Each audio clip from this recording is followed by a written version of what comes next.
Today's story is we return to Miko and Joel's childhood.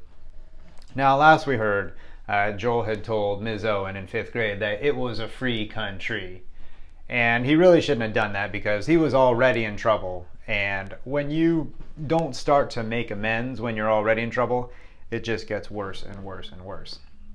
So after that, he actually got sent to not just a yellow slip, which just makes you miss recess one time. He actually got an entire week of recess and lunch recess in his own room in the middle of the building that was our school. So Delmar Hills Elementary was this really, really big building with lots of open classrooms, and in the very middle of it, they had some little rooms that were, yay big, very small, almost like a closet. And Joel got assigned to an entire week in a room by himself. So on the second day, after he had been on Monday in there for recess and lunch recess, he comes up to me, he goes, during class, he says, "Miko, you gotta come in with me to the room. It's super fun. We'll hang out together and it'll be fun." And I was like, "Joel, I'm not going into that room with you. I don't want to get in more trouble." I had already served my detention. So he says, come on, it'll be really fun. I was like, no, I'm not coming. So Wednesday came along and Joel's like, "Come on, dude, I'm desperate in there. Please come with me. I'm so bored. Just come in, just hang out. It'll be okay. They'll never catch us." And I was like, no, I don't want to do it. I don't want to do it. So I didn't do it for that first recess of the day. But then right before lunch recess, Joel comes up to me and he's like, "Miko, I'm dying in there. It's so boring. Come on, you gotta come in and keep me company. Please, come on, it'll be fun. I promise you, we'll have fun." And I looked at him, I said, "Okay." So Joel came up with a plan. He said, "Okay, here's what we're gonna do. When the lunch bell rings, you go get your lunch, okay, and then come in, and I'll be in the room, and I'll be like a lookout, and I'll look, and when the coast is clear, I'll wave you in, and you come running in, okay?" I said, "Okay." So I went and I got my lunch, and Joel was already in the room. And it's kind of in the center of the building, so there's like a hallway where teachers are always passing by. So Joel's standing in the doorway, and he looks. He says, "Coast is clear, Miko, coast is clear, come on." And I look up, and I'm like, okay. And I run, and I run into the room, and he closes the door. He's like, we did it. And as soon as he closed the door, Mrs. Vessichelli came walking down the hallway. Now, Mrs. Vessichelli was one of our favorite teachers, and we loved Mrs. Vessichelli. But, she was a good teacher, and she had sharp eyes. So Joel's like, I think she saw you.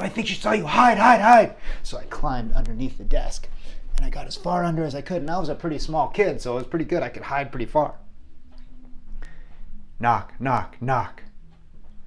Joel goes to the door and opens it up.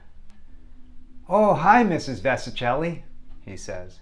And Mrs. Vessichelli says, "Joel, now I know you're in here for the whole week, but I thought I saw somebody come in here."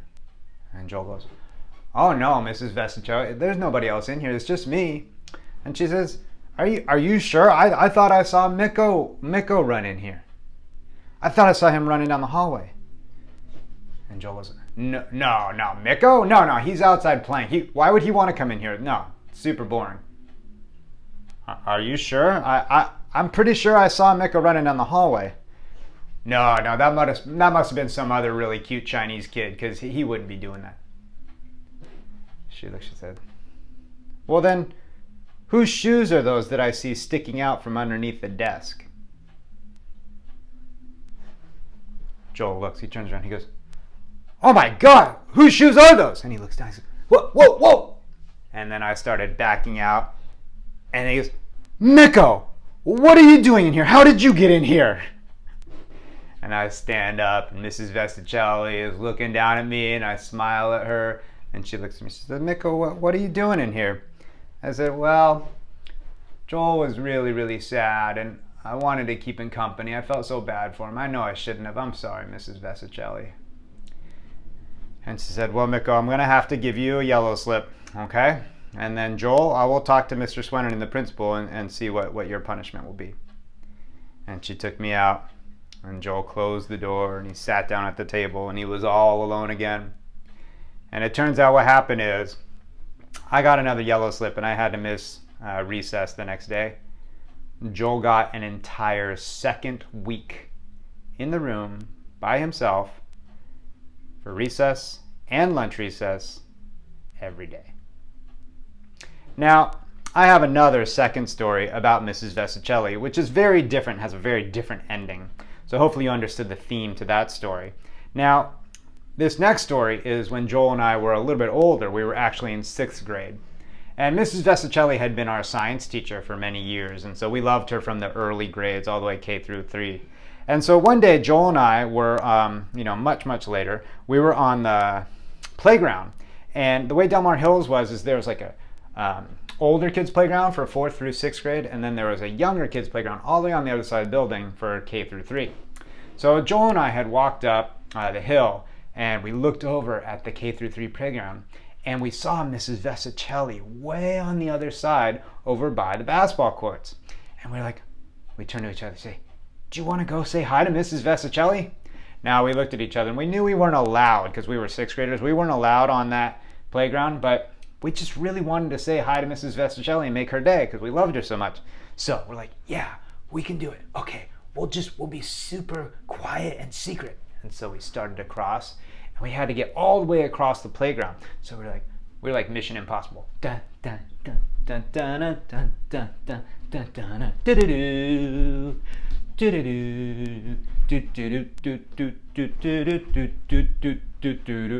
and we got all the way across the playground.